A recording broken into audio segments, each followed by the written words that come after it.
নমস্কার বন্ধুরা, কি খবর সবার? তো আজকে তোমাদের জন্য আরেকটা ভালো খবর নিয়ে চলে এসেছি, যেটা হচ্ছে তোমরা যদি ভোডাফোন আইডিয়ার ইউজার হও তাহলে কিন্তু তোমাদের জন্য 5Gর জন্য, যারা 5G ইউজার বা 4G ইউজার যাই হোক না কেন, একটা ভালো আপডেট রয়েছে। তো ভোডাফোন আইডিয়া আমরা জানি যে শুধুমাত্র কলকাতাতে কিন্তু আমরা 5G পেয়ে থাকি, এবং কলকাতা সার্কেলে অ্যাড থাকলে এখনো পর্যন্ত কিন্তু কলকাতা সার্কেলে আমরা 5G পাই না। তো ভোডাফোন আইডিয়া এখন কিন্তু ভাই অ্যানাউন্স করে দিয়েছে যে জুন মাসে আরো প্রায় 10টা সার্কেলে আমাদের 5G আসতে চলেছে। দেখো, প্রথমে বলে রাখি যে কলকাতা সিটিতে তো 5G রয়েছে, তার সাথে কিন্তু মালদা, হলদিয়া এবং বহরমপুর, এই তিনটে সার্কেলে বা এই তিনটে জায়গাতে কিন্তু আমাদের ভোডাফোন আইডিয়া যে 5G সেটা রয়েছে। এর পরবর্তীকালে জুন মাস থেকে আরো বেশ কয়েকটা জায়গা তারা এখানে ইন্ট্রোডিউস করাচ্ছে, এবং তার মধ্যে বেশ কয়েকটা পপুলার জায়গাও কিন্তু রয়েছে। প্রথমেই বলে রাখি, আমাদের দুর্গাপুর রয়েছে, আসানসোল রয়েছে, বর্ধমান রয়েছে। কলকাতা একদম কাছে এই তিনটে জায়গা, এবং তিনটে জায়গায় বেশ পপুলার। তো বর্ধমান থেকে তোমরা যারা রয়েছো, দুর্গাপুর থেকে যারা রয়েছে এবং আসানসোল থেকে যারা রয়েছে, তারা কিন্তু রেডি থাকো, জুন মাসে তোমাদের ভোডাফোন আইডিয়ার 5G কিন্তু চলে আসবে। এবং এটা কিন্তু পুরো আনলিমিটেড। ভোডাফোন আইডিয়া 5G মানে আনলিমিটেড, অবশ্যই 300 জিবির ক্যাপিং থাকবে।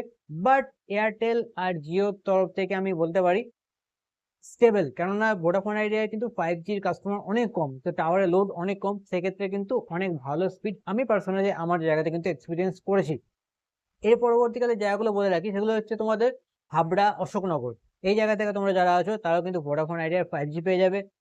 এরপরে খড়গপুর থেকে যারা রয়েছে, মেদিনীপুর খড়গপুর থেকে যারা রয়েছে, তারাও কিন্তু 5G পেয়ে যাবে।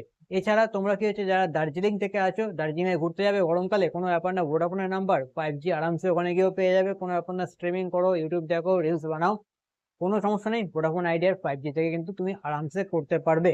এবং তার সাথে আমাদের গ্যাংটক এরা লিস্টে রেখেছে ওয়েস্ট বেঙ্গলের মধ্যে, কিন্তু গ্যাংটকটা আমরা সিকিমের মধ্যেই ধরি।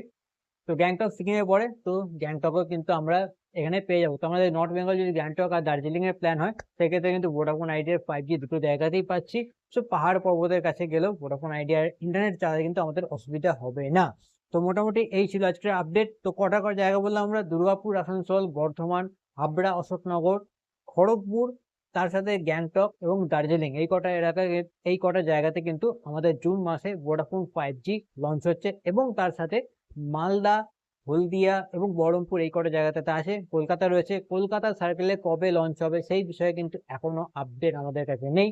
যখনই কোনো অফিসিয়াল আপডেট আসবে আমরা কিন্তু অবশ্যই জানিয়ে দেবো। আর তোমার এরিয়াতে যদি এখনো ভোডাফোন 5G তুমি ইউজ করে থাকো, স্পিড কেমন পাচ্ছ, এবং আপকামিং ডেজে যখন জুন মাসে চলে আসবে, আজকে অলরেডি 27 তারিখ হয়ে গেছে, আমি ভিডিওটা যেদিনকে করছি, তো সেই জায়গাতে স্পিড কেমন থাকছে অবশ্যই কমেন্ট করে কিন্তু জানিও। আর বাংলাতে টেকনোলজিক্যাল রিলেটেড যে কোনো ভিডিও দেখার জন্য কিন্তু প্ল্যানেট এম্পায়ারকে অবশ্যই সাবস্ক্রাইব করে রাখো। দেখা হচ্ছে আবার একটা নতুন ভিডিওতে, তখন ভালো থেকো, টাটা।